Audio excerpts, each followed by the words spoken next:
Hello and welcome to Bret Harte Drama's first, and hopefully final, Digital Monologue Festival. We are delighted to present the closest thing to live theater that we can safely achieve and appreciate your continued support of our program. All monologues were written and directed by members of our advanced drama class. We'd like to thank Kate Emerson for running lights, technical director David Dugan, and Mr. Chimente for allowing us to perform in the theater, where we can almost pretend life is normal again for 2 wonderful nights. Please take a moment to locate the nearest emergency exit. We ask that you silence your cell phones. Or don't, we'll never know. Remember, there is no food or drink in the theater. So grab a snack, crack open a Topo Chico, and enjoy the show.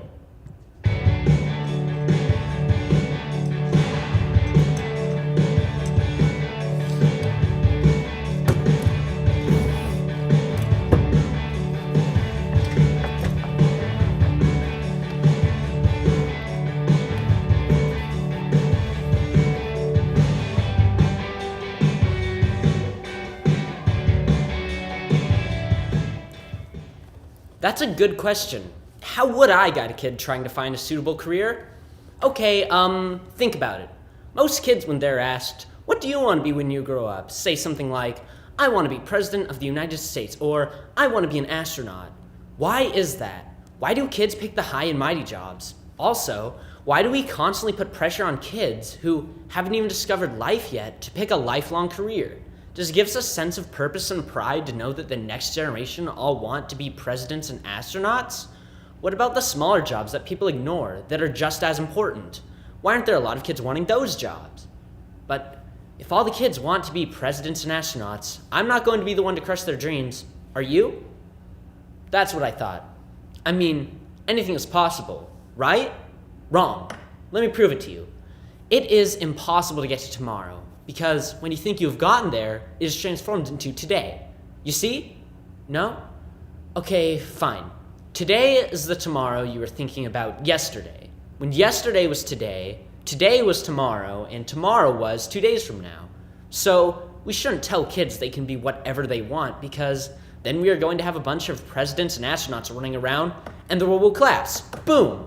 But obviously it won't collapse just like that. It will take time. Because a Lego set can't be built in a day. It can? Well, that's crazy. Anyways, back to the world collapsing. The older generation has to die off first with their explore different careers and be unique ways. After that, there's nothing stopping them from being a civilization of presidents and astronauts. But what are they going to be presidents of, you ask? Well, let me explain. Each president is going to have a little plot of land on which lives 3 astronauts. Why 3? Because Pluto has 3 moons, and Pluto is the most important planet in this solar system. It is made of ice. Oh, look at that. 3 letters. But what does Pluto have to do with Earth? Well, Pluto and Earth have the same amount of letters, and there are 26 letters in the English alphabet, which is twice the amount of colonies in the USA, which is what the system is based off of.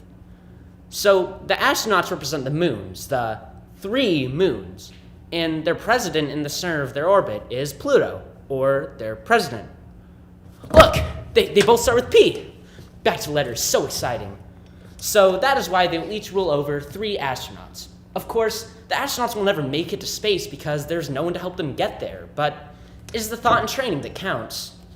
Now, for the presidents, they're in charge of taking care of all the needs of those astronauts, but truth be told, this will only last about 6 months or so before the entire human population is wiped out because nobody was focusing on the agricultural needs of the people. But there's one person left on the planet, and his name is Jonathan Wave. Why did he survive, you ask? Because he had the sense to pick school counselors his career and wasn't blinded by power or the race to space. So, to guide a kid in finding a career, I would tell them the simple truth. If you want to survive, be a school counselor.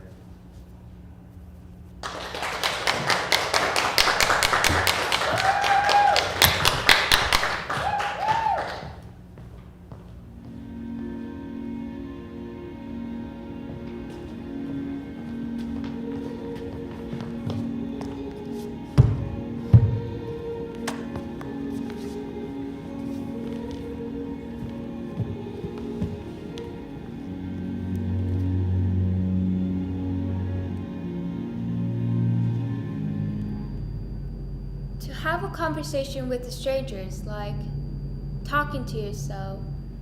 To sit down and know nothing of this other person, but having the ability to tell them your entire life story and not feel that judgment you feel from a friend or a mutual or even a family member. It's like wearing a mask, not being a complete open book with all your secrets. To have such power can make you feel like a god. To tell someone your darkest secrets and thinking nothing of it. Tell me, how does that work? How do we suddenly have the ability to sit down and smack our lips for hours on end to someone who knew nothing beforehand? Who doesn't even know your name to this point? I do not understand the sudden shift in our brains that we have. Does it really feel like we're wearing a mask? Hiding our true identity? Or is it because we know we will never run into them in real life? Why is it called real life when we're talking about two subjects together? Is suddenly one is not a real thing? Is being online mean you're not a real human being? What is it? How does one gain the power to sit down and to someone who knew nothing beforehand, who doesn't even know your name to this point?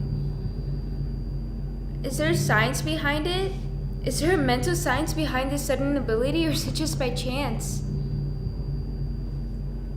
What is it? I have so many questions that everyone I've ever spoken to has never had the answers I was looking for. So, I came to you. You have those answers I was looking for, right? You have those answers. Of course you've had those answers I was looking for.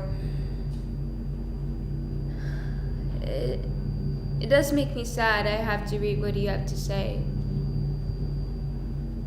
It would have been better too if you hadn't used that crimson liquid you found, but also, when you do have the slightest chance to actually speak, I wish you had a voice that wasn't mine. A frame that you hadn't stolen from that poor girl, but it doesn't bother me too much. It's grown quite well on you. Maybe one day you'll leave the frame and I could finally get those answers I wanted to hear. Hear your true voice and see your real form for once. You know, you're the only stranger I like talking to. You change from every other day, but your handwriting stays the same, so I do know it's you, not an actual stranger.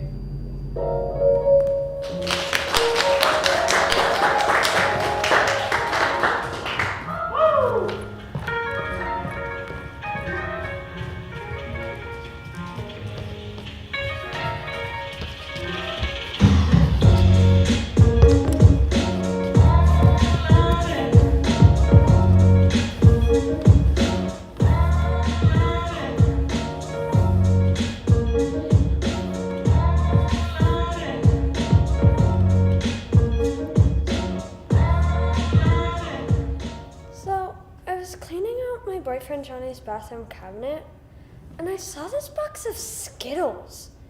And I was confused on why he had a box of Skittles in the bathroom.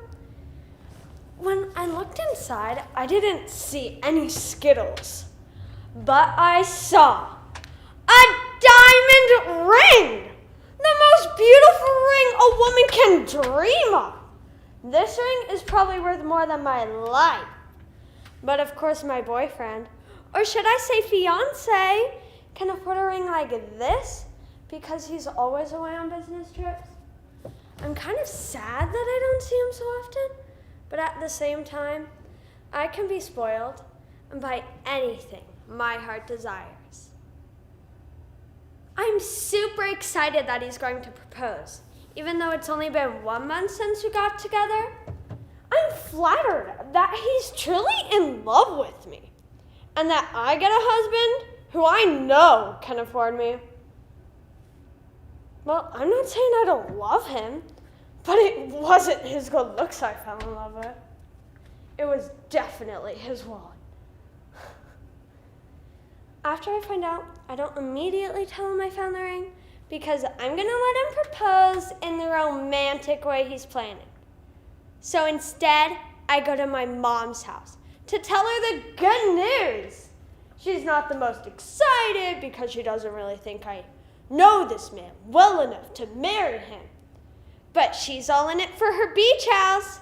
In Italy, my mommy always did tell me to marry a man for money. So you know me, I got a little head over heels and decided I'm going to go dress shopping with my mom, even before the proposal. So I designed the most beautiful wedding gown of my dreams. It may cost more than my car, but it was definitely worth it. After a few weeks, I was confused on why Johnny hadn't proposed yet. So I finally just sat down with him and admitted that I found the ring. And yes, I will marry him.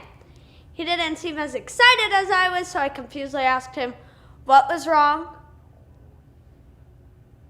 He admitted he's been in a long-term relationship. And he's been going on all these business trips to go see his real beautiful bride-to-be.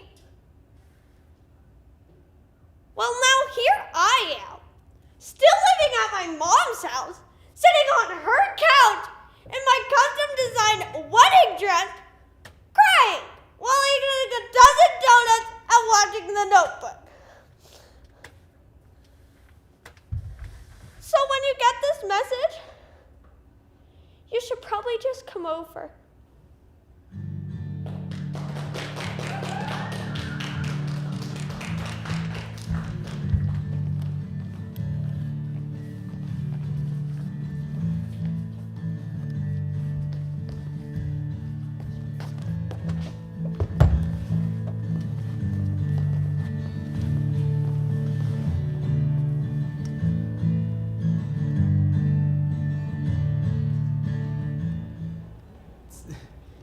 Crazy party, right? I think somebody might have spiked the drinks.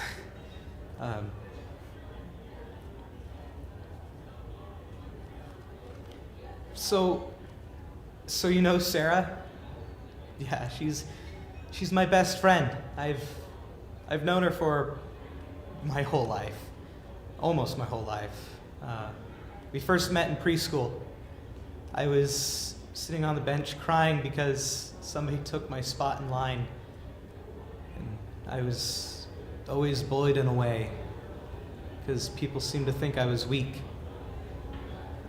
Anyways, so when I was sitting there, she tapped me on my shoulder.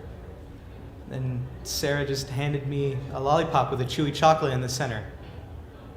And then she smiled. Oh, she had such a beautiful smile. It just stuck with me, you know? And I didn't say anything. I was shocked with what had just happened. So she goes and walks to her friends after giving me the candy. And I wish I could have said thank you to her. And I was just sitting there, just satisfied with what had just happened. And she was the only one who really made me smile. And other than my mom, but we don't really talk as much anymore now that I've gotten older. So me and Sarah went to the same middle school. And I would get her gifts every year for every holiday or special event. And then one time she had this boyfriend who took credit for one of the gifts I got her. And it just made me so angry that I had to do something about it. You could say I taught him a lesson after school. So the next day, he goes up to her and apologizes, and then he breaks up with her. But it wasn't my fault, so it's fine.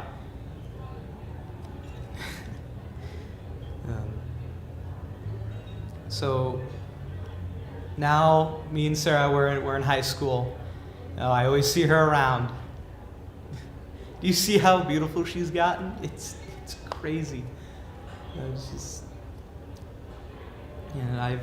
I've been there for her for pretty much everything. When she got prom queen last year, or when her and her boyfriend were fighting. It just made me so mad. She doesn't deserve anything bad to happen to her. She's like an angel or a god. No, I would give up anything for her.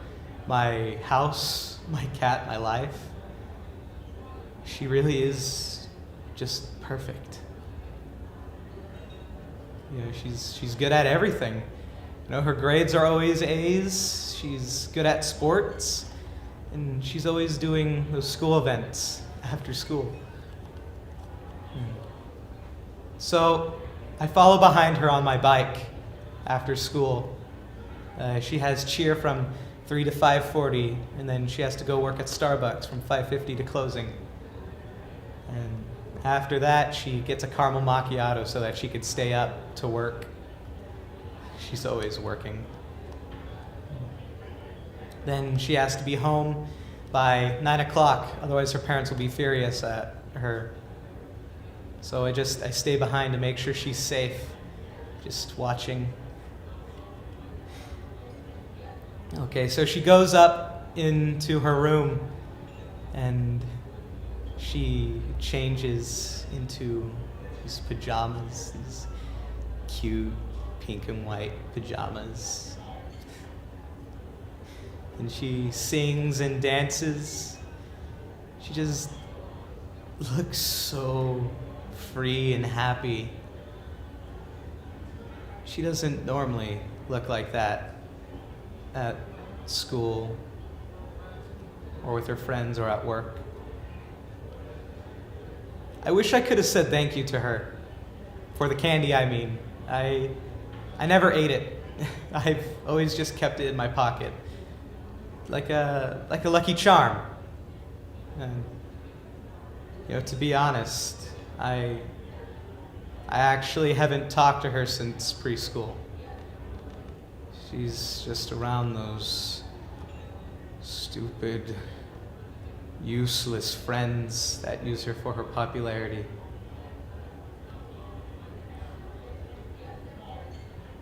And so,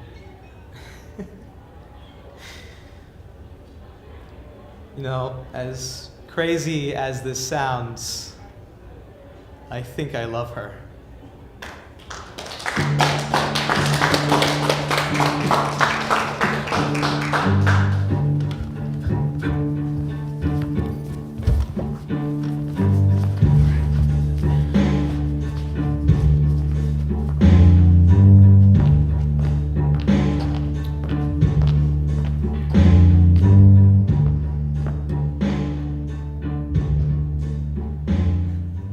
You know what I hate most? I hate being called a liar. It makes me furious. Why do you always think it's me? I can't even draw back the string of a bow, much less hit someone over the head with a wrench, which we can all clearly see is what happened to Miss Scarlet. The poor dear didn't even have time to scream. I mean, she was actually quite a nice lady. I'm sad that she's gone now. Now would I say that if I had killed her? I don't think so. think it was Mr. Plum. He's just sitting in the back with a sly look on his face. I mean, look at him. His posture and expression just scream murderer. And didn't you say you saw him in the billiards room, Colonel Mustard? And is that not where we found Miss Scarlett's dead body? Does this mean nothing to you people? I was nowhere near the billiards room. I was in the kitchen all night long. What was I doing in the kitchen? If you must know, I was making a sandwich, the most delicious sandwich ever. I made it with white bread, 2 slices of ham, 1 slice of turkey. Then I added lettuce and tomatoes, and to top it all off, a dollop of brown mustard, just to spice it up. I mean, doesn't that just sound scrumptious? I'd give you all some, but I kind of ate it all. I mean, it was too appetizing not to finish. Anyways, here you got me rambling on about food. Mr. Green, didn't you say you saw Mr. Plum appear in the cellar? And couldn't you find a wrench in the cellar?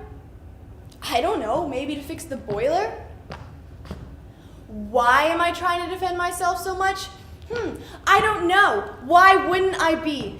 You're accusing me of murder, which I have not committed. What do you expect me to do? Sit around and let you badger me? I don't think so.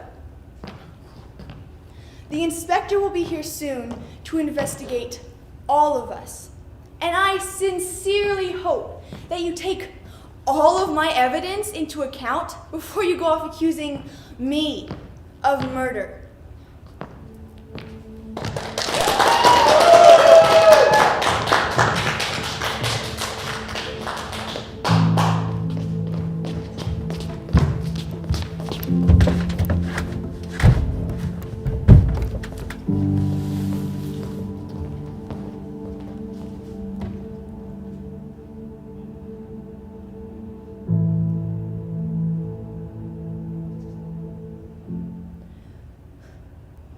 In all my life, I never thought that this would happen. When I imagined having children, I thought about growing old and watching them grow up and start a life of their own. But now she's gone. She's really gone. My beautiful daughter is dead. I won't get to see her smile again or get to hear her beautiful laugh that was always so contagious. She would have everyone rolling around on the floor with her, even if they didn't understand the joke. If she would have just stayed home, she would still be here. If she hadn't been out on that walk, that drunk driver wouldn't have killed my baby. Because of that man, I will never get to see her smile again or her beautiful laugh. I want to know why this happened. Why did she get taken from me? She was only 17 years old. She had her whole life in front of her. How could God let this happen? Isn't he supposed to take care of us? Why would he let my baby girl be torn from me so soon? My mind is telling me to get over this and be happy for the time I had with my Emma. I only wish my heart was thinking the same thing. All we did was argue. I wish I could go back and be better. If I had known she'd be ripped from me this early, I would have done things differently. Spent more time with her. Why couldn't I have been a better mom? I just wish I could have had the time to at least tell her how much I love her. The last thing I said to her was that she couldn't paint her room neon pink. We had been arguing about the color she wanted to paint her room. I thought it should be a nice light yellow or light blue, but she was set on it being bright pink. When we couldn't agree, she stormed off and went to her friend's house. That was the last time I saw her. I never should have been arguing about something as inconsequential as paint colors. It's all my fault. If she hadn't gone to Beverly's house and gone on that walk with her, she would still be here. I was there for her when she came into this world, but I wasn't there for her when she left it. I wasn't there for her when she needed me the most. I was at home thinking everything was fine. How can everything change so fast? I was making her favorite dinner too, as an apology for our argument earlier, but she never got to eat it. I want to know why this happened. Why is Emma's life over? Why? Why? I wish I could understand. I can't take this. I was supposed to go first, not her. Why did she leave me? Why?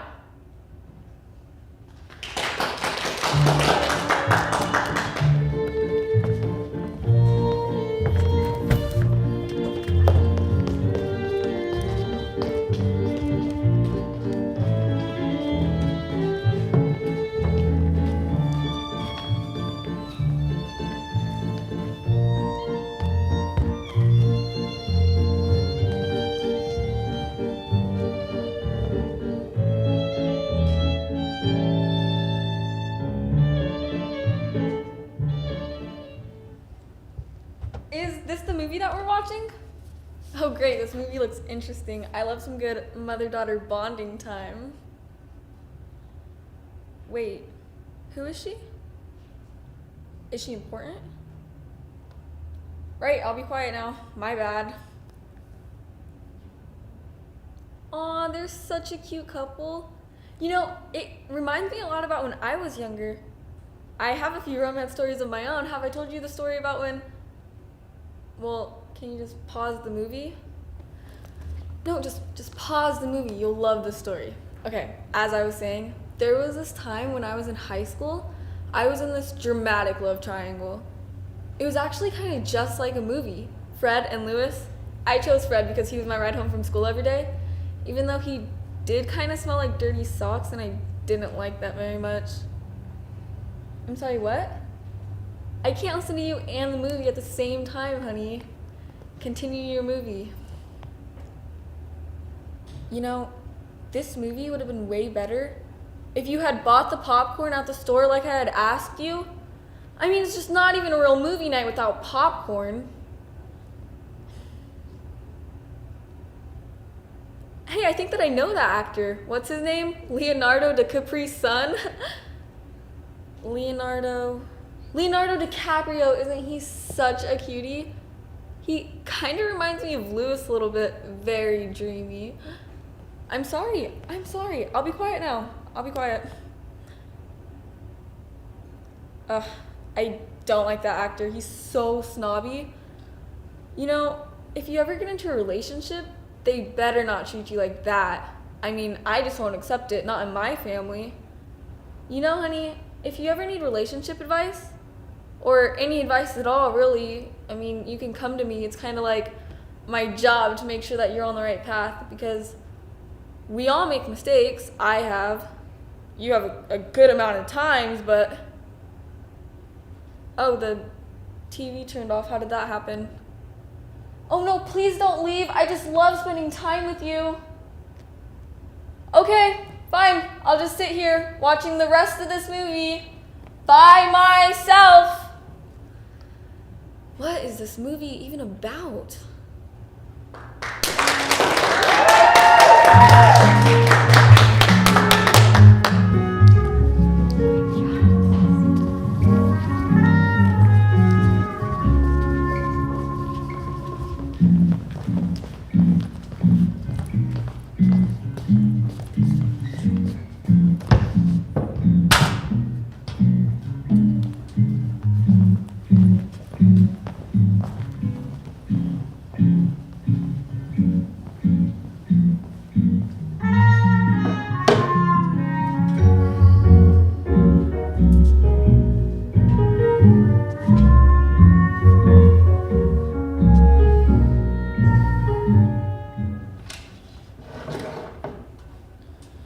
It was nice that night. Huh? Shut up, Kevin.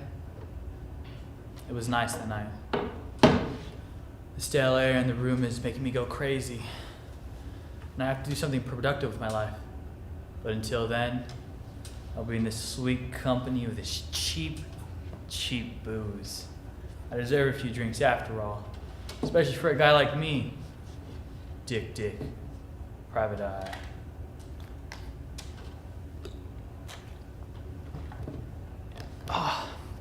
I went to see my therapist again. Cute blonde girl. She seemed quite interested in my lifestyle. Who wouldn't? She went on about alcohol. Like that in a girl. She went about how it can mess you up bad or something like that. She then said I was a bit of an oddball. I would stop focusing and randomly monologue. Couldn't make any sense of it. Anybody could tell she's into me, but I'm a professional. I don't have time to play games. Although, thinking back on it, she probably noticed I went to my inner monologue.